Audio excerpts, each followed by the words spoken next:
to tell you about one of the most successful NFL quarterbacks that ever played the game, and one of my favorites to be playing.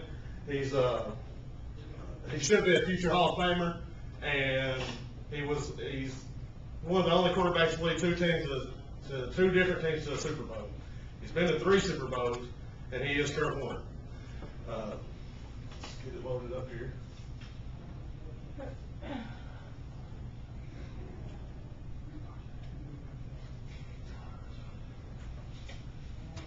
All right.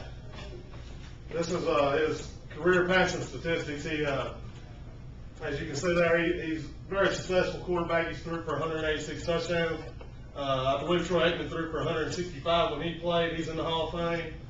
A few of his I want to talk about today, after going into this stats here, though, is about why he should be in the Hall of Fame, or why I believe he'll be in the Hall of Fame, and a couple of his charitable events that he does. And one of those would be his first things first organization that he does. So he's a great quarterback. He just now recently broke a career stat for the best completion percentage of any single season game, which was when he went 24 for 26 against the Jacksonville Jaguars, and I think he had a 92.3% that game. Let's continue on.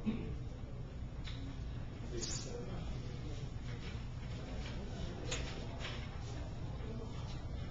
you can see, he's 6'2", 214 pounds. He's 38, the oldest quarterback to play in the Super Bowl. He was born in Burlington, Iowa. He went to Regis High School.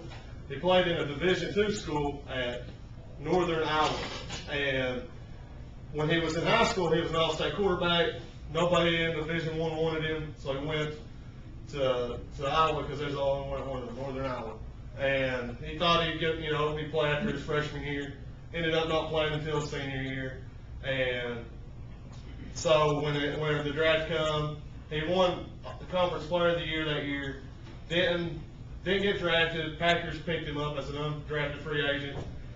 Kurt Warner himself said there was a guy named Brett Favre there, so he got released. And when he was in college, he met who becomes his wife, Brenda.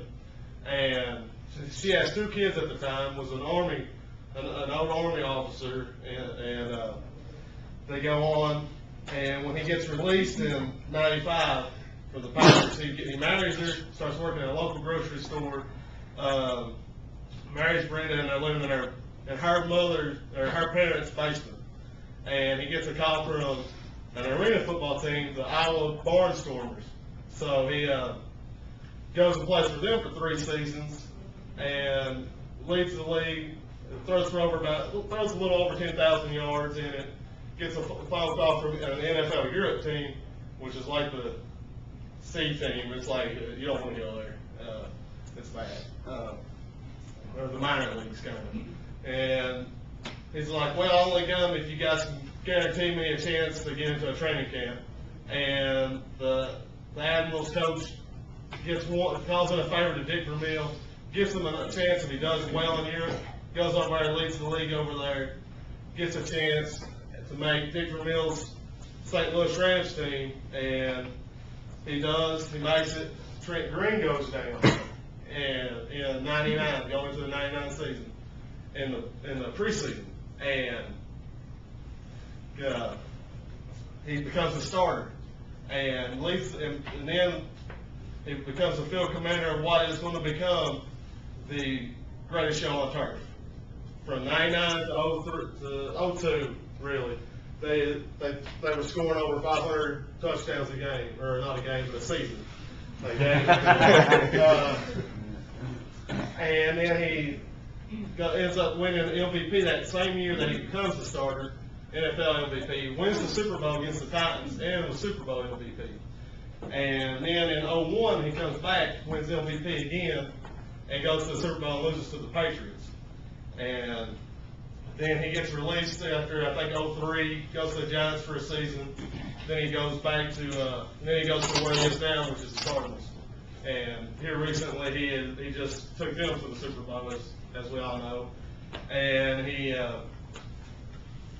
threw for, I believe, 377 yards, lost the game. One play, the interception before halftime was what I believe beat him. And, or he would have won, he would have been a two-time Super Bowl MVP if he got that win. So that's some of the stats. But I want to talk about why he's going to be, I want to talk about why he's going to be a Hall of Famer. All right, he's played 11 playoff games, and in those 11 games, he's won 8 of 3 of those games. 2 losses were the 2 Super Bowl losses, and only 1 just in the playoffs, and that was in 2000 when he lost. He's threw for 26. He's threw for a little over 3,000 yards in the playoffs. He's threw for over 1,000 yards in the Super Bowls alone. He has the Super Bowl record, the top 3 spots for every game he's played. In the Super Bowl, he's threw for over 300 yards. And his first one, the Titans game, he threw for 414. NFL record, #1 for a Super Bowl game yardage performance. And then last year against the Steelers, 374, I believe, or 77. That is second. And then his game against the Patriots, he threw a little bit over 300 yards, and that's the 3rd yardage of the Super Bowl. And for 5 of his playoff appearance games, he's threw more than 365 yards, including the 3 Super Bowls. And I'm running out of time, so I got to hurry up. He's the fastest quarterback to reach 10,000 yards, and he's also the second fastest to reach 20,000 yards behind Dan Marino. He, like I said, he's a 4-time Pro Bowler, and entering 2009, his career quarterback rank was 93.8%. And I want to show a clip if those stats ain't good enough for you of why he should, of a man who coached him.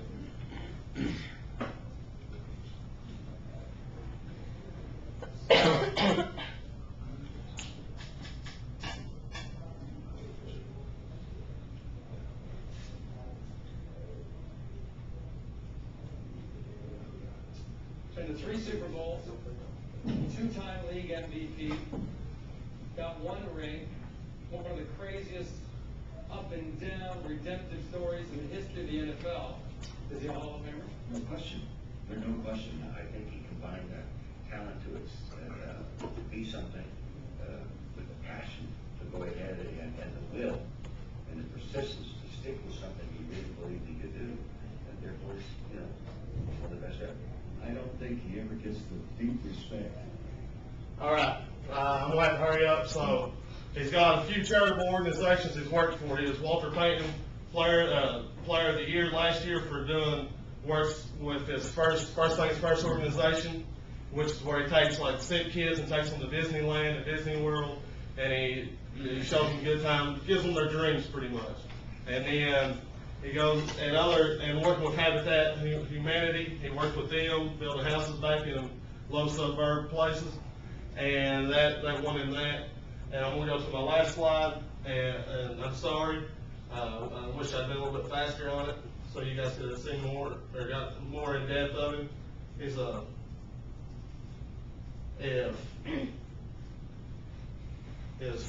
as you can see, he's a NFC champion 3 times. He's a Super Bowl champion 1 time, and he's a very charitable guy from where he won Walter Payton last year. And I hope he can live from the day that if he's not a Hall of Famer in your eyes, he's a Hall of Famer in mine. But I think Kurt Warner himself, he says family is first, and then God, and then football. I hope he can take that it would not bother him if he wasn't in the NFL Hall of Fame.